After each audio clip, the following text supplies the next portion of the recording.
बर्तमान नजर पकाइबा बात्या संपर्कित एक गुरुत्वपूर्ण खबर बंगोपसागर में बात्या मोन्था बर्तमान सृष्टि हो सारी घंटा प्रति 16 किलोमीटर बेगरे आगक आगक अग्रसर होउची 28 तारीख सकाळे भीषण बात्यार यह रूप नहीं सारी 28 तारीख संध्यारू राति भितर यह आहुरी भीषण बात्यार रूप नहीं आगक आगक अग्रसर हेब काली संध्या किंबा राति रे लैंडफॉल करिवार मध्य संभावना रहुची काकीनाडा निकट में यह लैंडफॉल करिबो बोली पूर्वानुमान वर्तमान सुधा करा जायछि मछलीपट्टनम एवं कलिंगपट्टनम मझी स्थान काकीनाडा दे यह अतिक्रम करिबो बा लैंडफॉल करियो बोली कहा जाउछि तेबे लैंडफॉल बेले यार पवनर बेग घंटा प्रति 110 किलोमीटर पर्यंत मध्य रही पारे तेबे रेड जोन ने यहाकु ने 8टी जिला ओडिशार रहिछि दक्षिण ओडिशार 8टी जिला को वर्तमान रेड जोन ने रखा जायछि विशेष करके 8टी जिले में अधिक प्रभाव पड़िबार संभावना रही 8टी जिला को रेड वार्निंग जारी करा जायछि एवं रेड जोन ने मध्य रखा जायछि बंगोपसागर में बात्या मोन्था वर्तमान सृष्टि हो सारी बेले घंटा प्रति 16 किलोमीटर बेगरे यह आगक बढ़ुछि 28 तारीख में काकीनाडा पाखापाखि यह लैंडफॉल करिबो तेबे यहाकु नै आंध्र प्रदेश एवं यार उपकूल अंचल गुड़िक काकीनाडा और यार आखपाख अंचल गुड़िक संपूर्ण भाव में प्रशासन पक्षर सजग रही चित्र सामना को आसुची जहां वर्तमान कहुच्छी बंगोपसागर में बात्या मोन्था संपूर्ण भाव में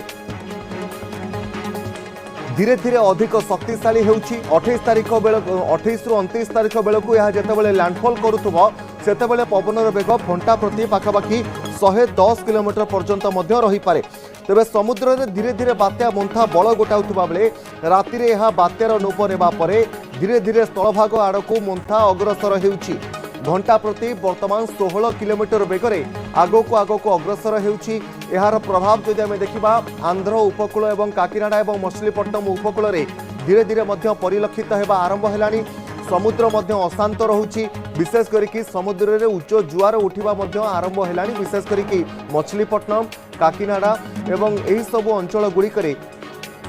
वर्तमान प्रशासन पक्षर मध्य लोकंकु समुद्र मध्य को बारण मध्य करा जायछि समुद्र उपकूलवर्ती अंचल गुड़िकरे मध्य रेड वार्निंग जारी मध्य करा जायछि एहा सहित रेड जोन ने ओडिशार 8टी जिला मध्य रहिछि जेहेतु ओडिशार 8टी जिला रेड जोन ने रहिछि विशेष करके एही सब जिला गुड़िकरे प्रबल अति प्रबल वर्षा होबार संभावना मध्य रहुछि दक्षिण ओडिशार कोरापुट नवरंगपुर रायगड़ा गजपति गंजाम कंधमाल कलाहांडी रेड जोन ने मध्य रहिछि एही सब जिला गुड़िकरे सतर्क सूचना मध्य जारी करा जायछि प्रबल अति प्रबल वर्षा हेबा नै एवं गस्टिंग स्पीड रे मध्य पवन मध्य अधिक रही पारे केते पवन बहिबो जहा जेतेबेले काकीनाडा निकट रे ही बात्या मोन्था लैंडफॉल करिवो ता परवर्ती मुहूर्त रे मध्य चित्र स्पष्ट भाव में सामना को आसीबो किंतु वर्तमान 28 तारीख रे जेतेबेले काकीनाडा पाखापाखि अंचल रे यह लैंडफॉल करिवो सेतेबेले ही बात्या मोन्थार मध्य भाग रे बा आई पॉइंट रे 110 किलोमीटर बेगरे पवन बहिबार संभावना मध्य रहुछि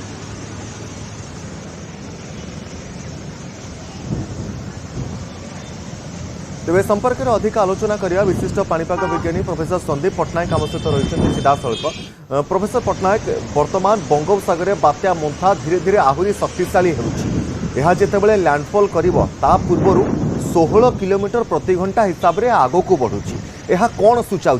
16 किलोमीटर प्रति घंटा हिसाब से आगक बढ़ा वर्तमान आमर जो अवस्थितिटा अच्छी बात्या जो ऑफिशियल नामकरण है मंथार से वर्तमान जो संगठन आउ घनीभूतर प्रक्रिया चली किंतु से संपूर्ण अनुकूल परिवेश रे नाही आउ मते लागुची पूरा भी संपूर्ण अनुकूल परिवेश रे रहिबनी तार जो जीवन चक्र 25 रु नै कि 30 तारीख तेणु गोटे मॉडरेट फेवरेबल कंडीशन रे अछि जो आपण कहले 14 रु 16 किलोमीटर बेगरे गति करूची ता माने टिके फास्ट मूवमेंट अछि सेति पई लागुची जे काली संध्या सुधा लैंडफॉल हो जिवो पवन रो सिटी बेग 70 रु 80 किलोमीटर अछि आउ तार जो परिधिटा अछि जोठी पवनटा अछि 270 रु 280 किलोमीटर पर्यंत परिव्याप्त अछि आउ वर्तमान जो नेक्स्ट जो 24 घंटा आसुची सेटा बहुत गुरुत्वपूर्ण रहिबो कारण तार जो घनीभूत प्रक्रिया वर्तमान बात्यारू भीषण बात्या हबो आउ तापर सबुठु बहुत इंपोर्टेंट जिंस होची से गोटे उत्तर टर्न नबो से उत्तर टर्न टा आज पूरा दिन जाक रहिबो संध्या पर्यंत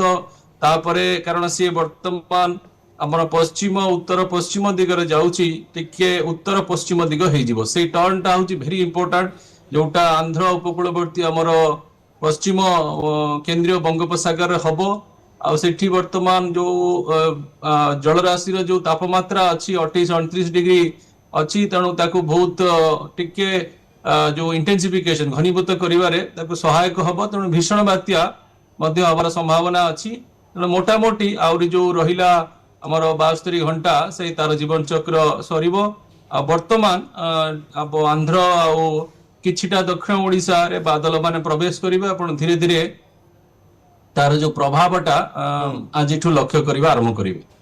एहार प्रभाव रे जदि आमे देखिबा ओडिशार 8टी जिला को मध्य रेड जोन ने वर्तमान रखा जाउची विशेष करिकि 6टी जिला वर्तमान प्रबल अति प्रबल वर्षार सम्मुखीन होई पारे आपणकर पूर्वानुमान कोन कहूची एहा जदि उत्तर आड़को रिकव करूची आगो अग्रसर हेउची ओडिशार केवल दक्षिण ओडिशा रे प्रभाव रहइबो ना आउ किछि अंचल को एहा प्रवेश करि पारे एहार प्रभाव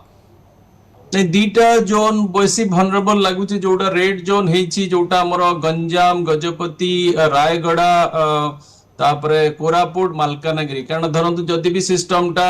मालकानगिरी ऊपर जाउची आउ रायगड़ा पाखापाखी अंचल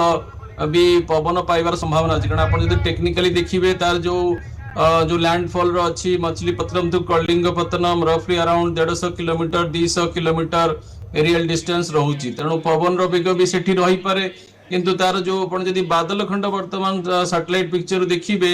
तार दक्षिण पश्चिम रे बादल अछि उत्तर पूर्व रे उत्तर रे बादल अछि तेणु से बादल खंड गुरा मते लागुची हमर जो गंजाम रो पुरी जिल्ला अछि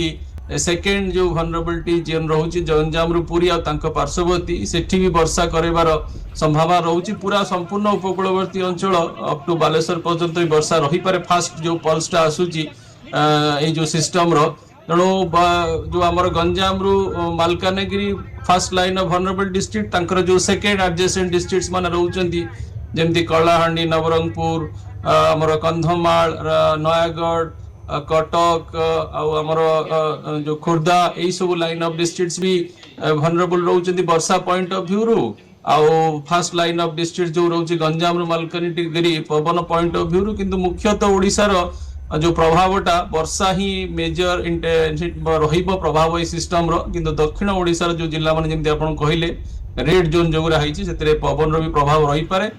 ओवरऑल प्रभाव 30 तारिख पर्यंत रहिबो कारण सिस्टम टा स्थल भाग रे प्रवेश कला परे पुणे पश्चिमा झड़ आ जो अरब सागर सिस्टम से दीटा रो भी प्रभाव रहउची तेणु से पुणी उत्तर पश्चिम और उत्तर पूर्व आड़े को मुहाइबो तेणु ता प्रभाव रे छत्तीसगढ़ झारखंड पश्चिम बंग अप टू बिहार वर्षा रहिबा ओडिसा रो आभ्यंतरीण जिला भी वर्षा पाइबे किंतु जो पीक पल्सटा रहिबो 27 आपण नहीं चलतो 27 राती रु 29 राती ए जो 24 रु 36 48 घंटा रहिबो सेटा सबुटी इंपोर्टेंट रहिबो 28 तारिख दिन जेहेतु तार स्थल भाग रे एंट्री हबो तेणु सेटा